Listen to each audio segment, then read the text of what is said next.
నీవు దేవుడి స్వాస్థ్యము అని మరచిపోవద్దు. అవునండి, మనమందరం ఎవరో తెలుసా? మనమందరం ఎవరండి? దేవుని యొక్క కుమారులము, కుమార్తెలము.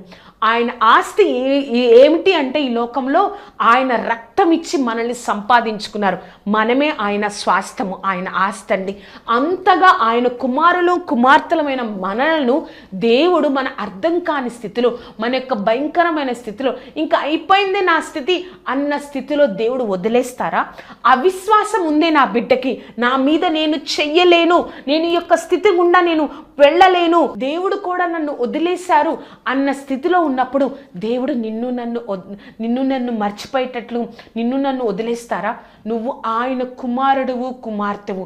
ఏ విధంగా అయితే చిన్నపిల్లలు మాట వినకపోయినా వారిని ఎలా అయితే ఒక తండ్రి ఈ లోకంలో సంరక్షించి కాచి కాపాడుతూ ఆ యొక్క తండ్రికి విలువ లేకపోయినా ఆయన బాధ్యత నెరవేర్చడానికి ఈ లోకానుసారంగా ఉన్న తండ్రే ప్రయాసపడతా ఉంటే, మనల్ని సృష్టించిన సృష్టికర్త, మన హృదయాలను ఎరిగిన దేవుడు, హృదయ అంతరంగములను ఎరిగిన దేవుడు మనలో అవిశ్వాసం వచ్చిందని, ఒక భయం వచ్చిందని, ఒక దిగులు వచ్చిందని దేవుడు మనల్ని విడిచిపెట్టే దేవుడు కాదు.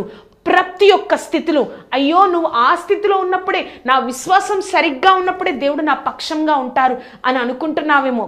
కాదండి. దేవుడు ప్రతి ఒక్క స్థితిలో నా పక్షంగా నిలబడి మరలా ఆయన వైపు చూసే ఒక గొప్ప ఆత్మీయ స్థితిని మనందరికీ అనుగ్రహిస్తారు. నీలో అవిశ్వాసం ఉందేమో ఒక్కసారి చెక్ చేసుకో. ఎంతగానో ఆయన శక్తిని అనుభవించావు, ఆయన యొక్క గొప్ప కార్యాలు నీ కళ్ళారా చూసావు, కానీ ఏలియా లాగా నీ జీవితంలో ఒక అవిశ్వాసం వచ్చిందేమో. అటువంటి పరిస్థితి గుండా నువ్వు వెళ్తున్నావేమో.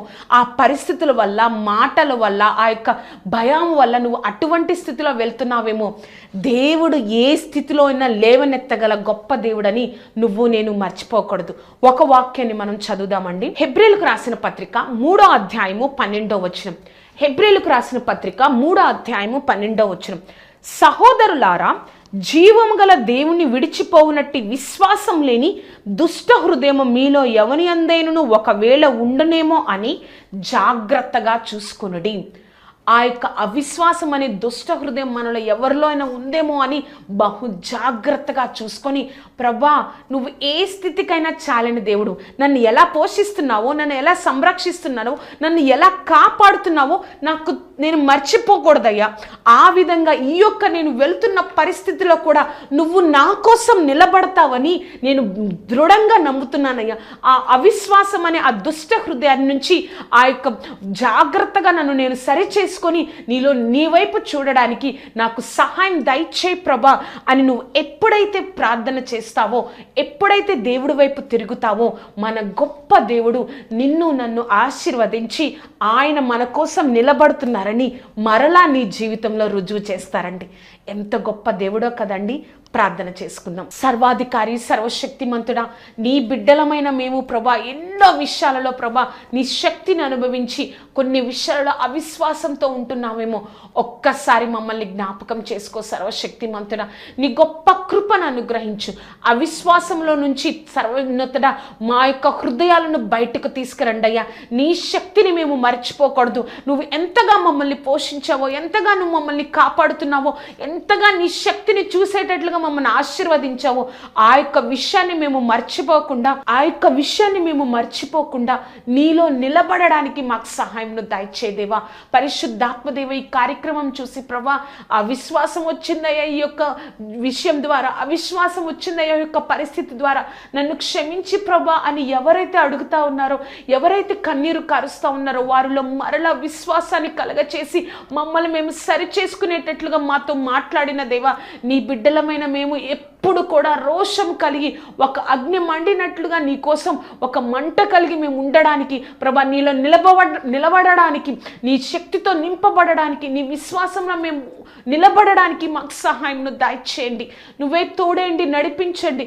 నీ కృపా రెక్కల క్రింద భద్రపరచండి దేవా. నీ గొప్ప కార్యంతో నింపండి. యేసు నామమున అడుగుతున్నాం తండ్రి, ఆమెన్, ఆమెన్. చూశారు కదండి, ఏ విషయంలో నువ్వు అవిశ్వాసంలో ఉన్నావు, దేవుడు నీతోనే మాట్లాడినట్లయితే ఆ అవిశ్వాసాన్ని పక్కన పెట్టి దేవుడు ఏ విధంగా నిన్ను పోషించారు, ఏ విధంగా కాపాడారు, ఏ విధంగా ఆయన శక్తిని నీ ద్వారా చూపించారో జ్ఞాపకం తెచ్చుకొని కన్నీరు కార్చి పశ్చాత్తాపపడు. దేవుడు ఆ స్థితిలో నుంచి నిన్ను నన్ను బయటకు తీసుకొస్తారు. ఈ యొక్క కార్యక్రమం మీకు ఆశీర్వాదకరంగా ఉన్నట్లయితే ఈ యొక్క కార్యక్రమాన్ని మీ యొక్క స్నేహితులకు, బంధువులకు పరిచయం చేయండి. ఈ యొక్క కార్యక్రమం గురించి ప్రార్థన చేయండి. నా గురించి, కార్యక్రమం గురించి ప్రార్థన చేయండి. మీరందరూ నాకు ఒక సహాయం చేయాలండి. ఏంటి అంటే, ప్రతిరోజు దీప్తి ఫర్ జీసస్ అనే యూట్యూబ్ ఛానల్ ద్వారా ఉదయం, మధ్యాహ్నం, సాయంత్రం 3 సార్లు రోజుకి వాక్యాన్ని వస్తుంది. కాబట్టి మీరందరూ కూడా దేవుడిలో ఇంకా ఎదగడం కోసం, దేవుడి వాక్యాన్ని ఇంకా నేర్చుకోవడం కోసం, దేవుడి యందు విశ్వాసంతో దేవుడిలో అంటకట్టబడడం కోసం మీరందరూ ఆ వాక్యాన్ని వినినట్లయితే దేవుడు ఇంకా మిమ్మల్ని ఆత్మీయ మేలులతో మాత్రమే కాకుండా ఈ లోకానుసారంగా పొందుకోవాల్సిన ఆయన చిత్తంలో ఉన్న మేలులతో కూడా నిన్ను నన్ను నింపగలడని నేను దృఢంగా నమ్ముతున్నాను.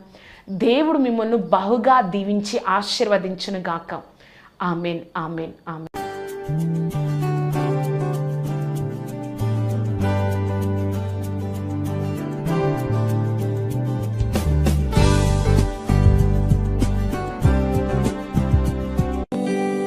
ఈ